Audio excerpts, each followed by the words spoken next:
Teman-teman, kali ini kita ingin ngobrolin tentang apakah investasi saham itu zero sum game.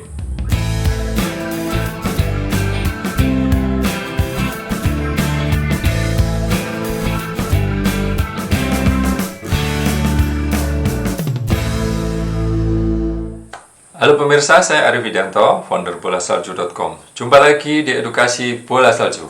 Ya teman-teman, kali ini dalam kesempatan ini saya ingin ngobrolin tentang zero sum game.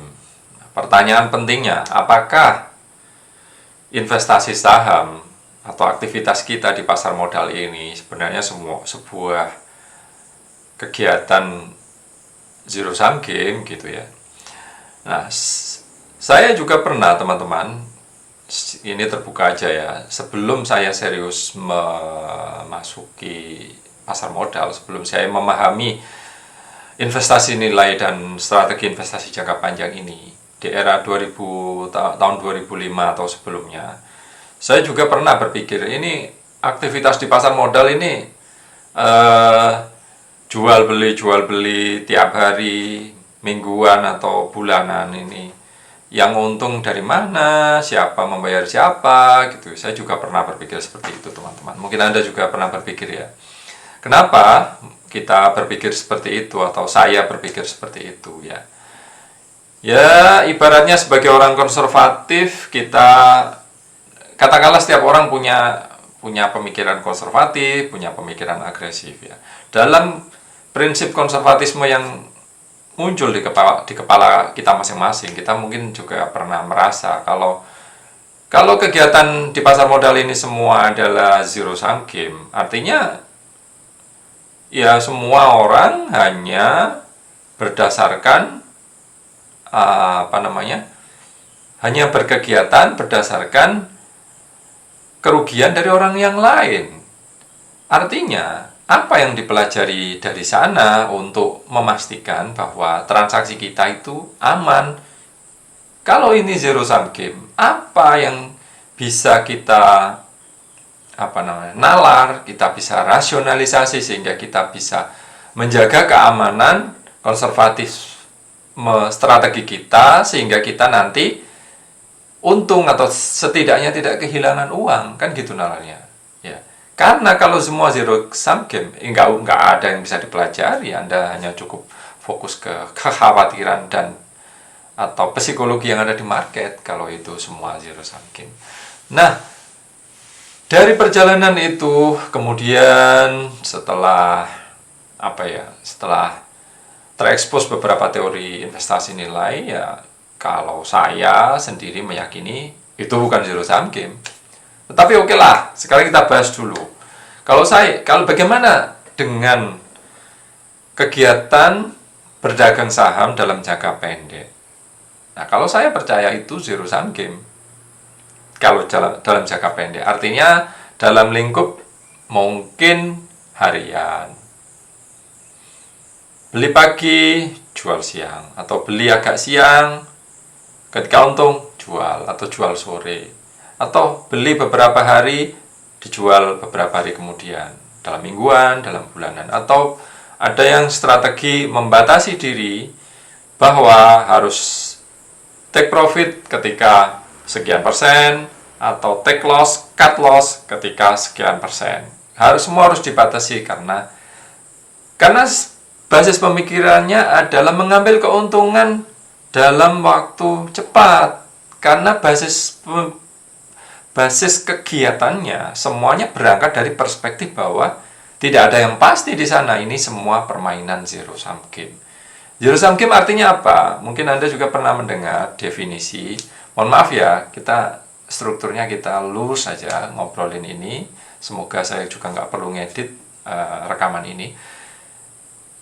Anda mungkin, ya bagi yang belum paham, zero sum game adalah permainan atau sebuah proses transaksi bahwa keuntungan dibayar oleh mereka yang rugi, gitu.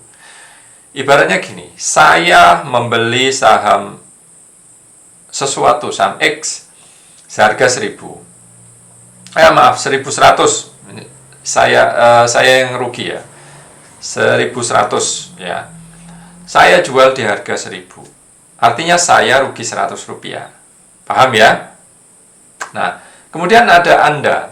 Anda membeli saham X di harga 900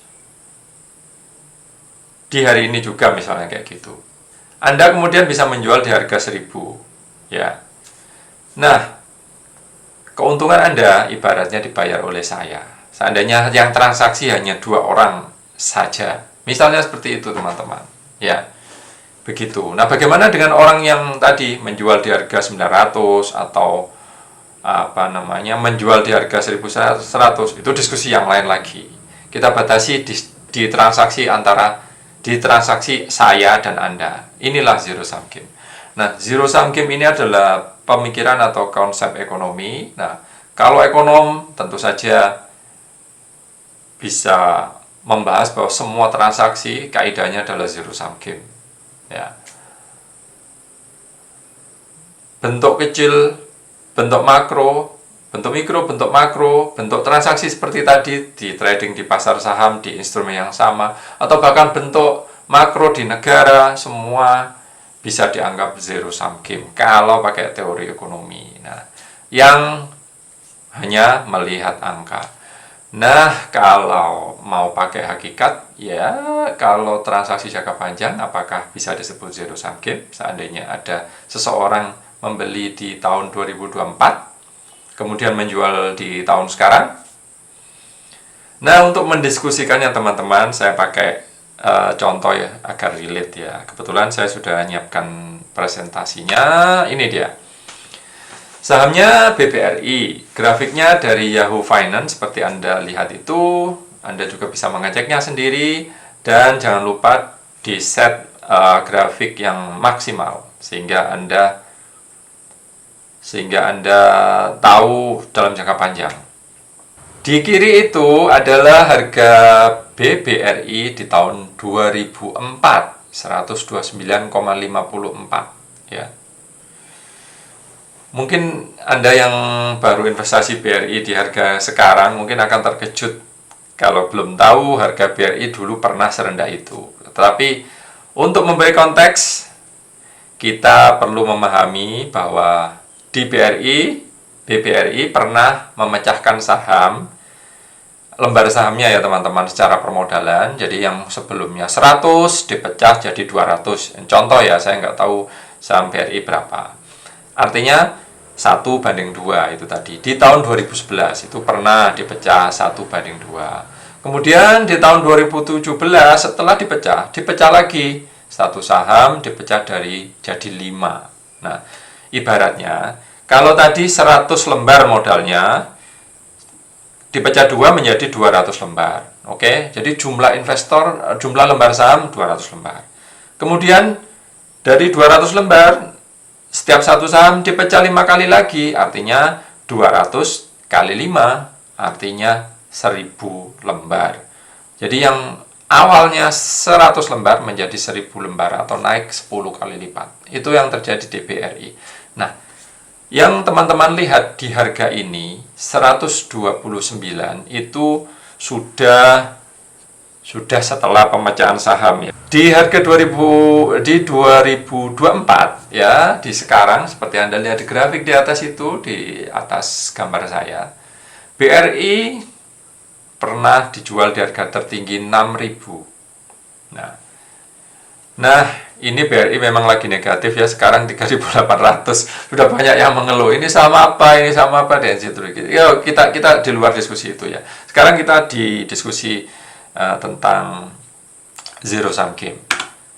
Nah, dari 2004 hingga 2024 atau 20 tahun, atau kalau sekarang 21 tahun ya, 20 tahun lah ya, itu BRI naik segitu, atau 4.500% teman-teman, atau 45 kali lipat ya. Nah, kalau sudah ada data seperti ini, apakah itu disebut zero sum game? Nah, ekonom garis keras mungkin akan tetap kekeh dengan pendapatnya. Ya, semua zero sum game. Yang bayar adalah selisih-selisih harga mereka yang rugi dari awal 2004 hingga 2024 24 yang tinggi itu. Mereka semua yang rugi itu yang membayar, mereka yang untung.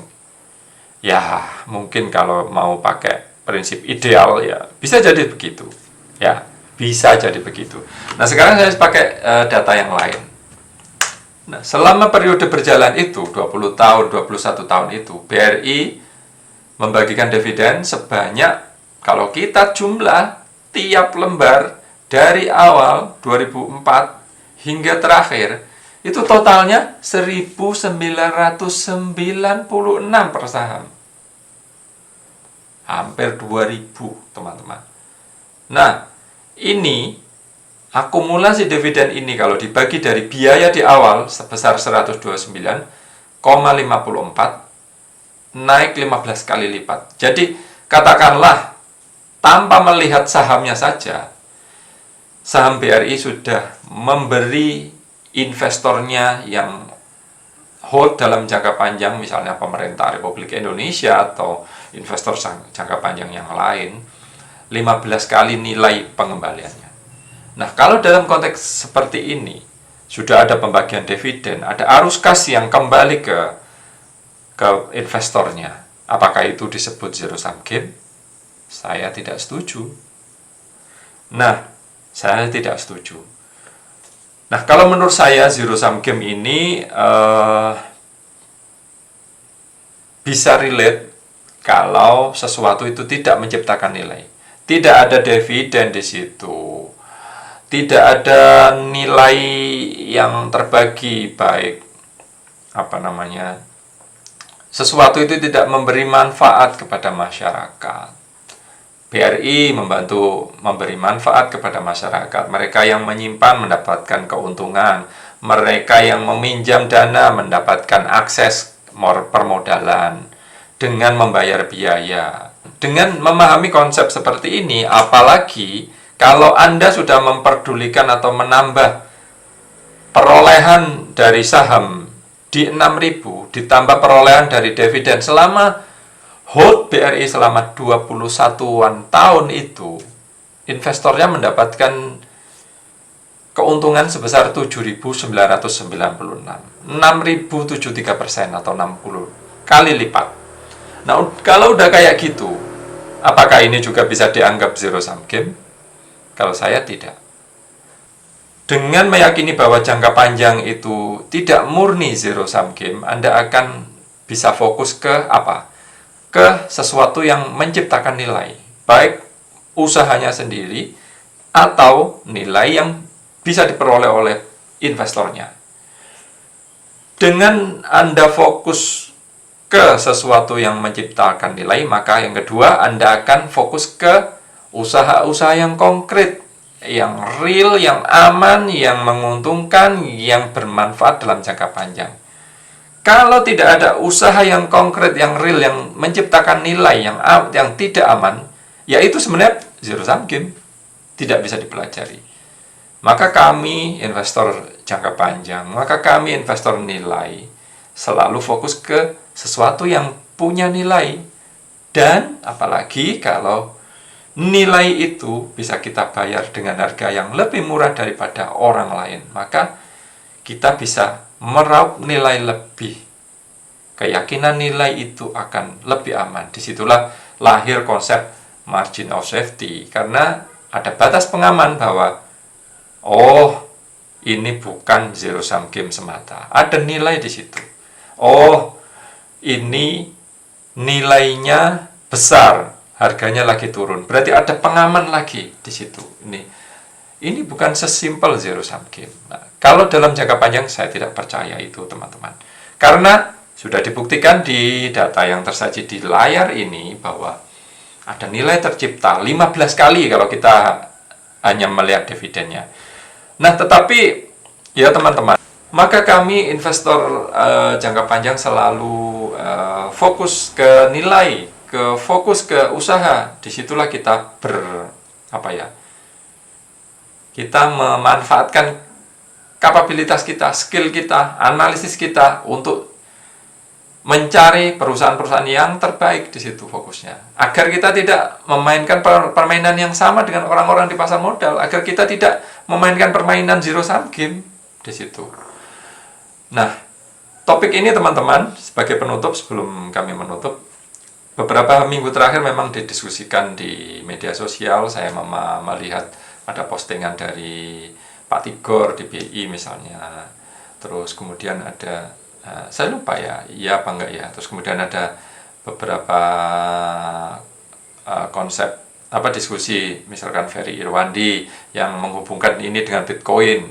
Nah, dia juga sempat berargumen bahwa kalau dilihat dari angkanya saja, transaksi-transaksi Bitcoin misalnya seperti itu, semua kan betting bahwa ini nilainya akan naik. Yang membayar orang di awal adalah orang di akhir. Nah, sekarang kalau kita tarik ke itu tadi, kalau Ferry Irwandi berkomentar bahwa Bitcoin menciptakan nilai karena akan berguna sebagai mata uang di masa depan, atau sesuatu untuk storing value gitulah ya. Nah, kalau saya punya argumen yang lain, argumen menyimpan nilai tentu saja harus dibuktikan dalam jangka panjang, dalam masa depan. Ini kaidah yang belum teruji. Karena pertempuran untuk siapa yang bisa secara legal, secara sah, secara global bisa diakui oleh semua orang agar sepakat untuk menciptakan nilai, itu harus diuji. Dan mengujinya tidak main-main dengan pertempuran antar negara, hegemoni yang mengglobal seperti itu. Nah, sekarang itu belum teruji. Di situ masih abu-abu soal zero sum game-nya. Nah, kalau dalam saham kita tutup dulu karena ini sudah berkembang terlalu lama. Kalau dalam saham saya percaya, kalau dalam jangka pendek ya mungkin ini semua zero sum game ya. Ada yang lain nggak ya catatan saya? Oke, nggak ada. Kalau dalam jangka panjang ya tergantung pilihan saham yang Anda pakai, ya Anda pakai sebagai kendaraan investasi. Kalau itu semua basisnya adalah spekulasi, ya Anda bermain dalam permainan yang sama, orang-orang yang sama, yaitu permainan zero sum game. Tetapi kalau Anda bergeser ke wilayah investasi dan Anda fokus ke sesuatu emiten usaha yang menciptakan nilai baik ke masyarakat atau ke investor, dan Anda bisa mendapatkannya dengan mendapatkan nilai itu dengan harga yang lebih murah, maka Anda sudah menciptakan sesuatu nilai. Anda sudah mencari nilai yang cukup layak sehingga Anda terhindar dari permainan zero sum game. Begitu menurut saya. Demikian edukasi kali ini, semoga bermanfaat teman-teman. Sampai ketemu di edukasi berikutnya. Terima kasih.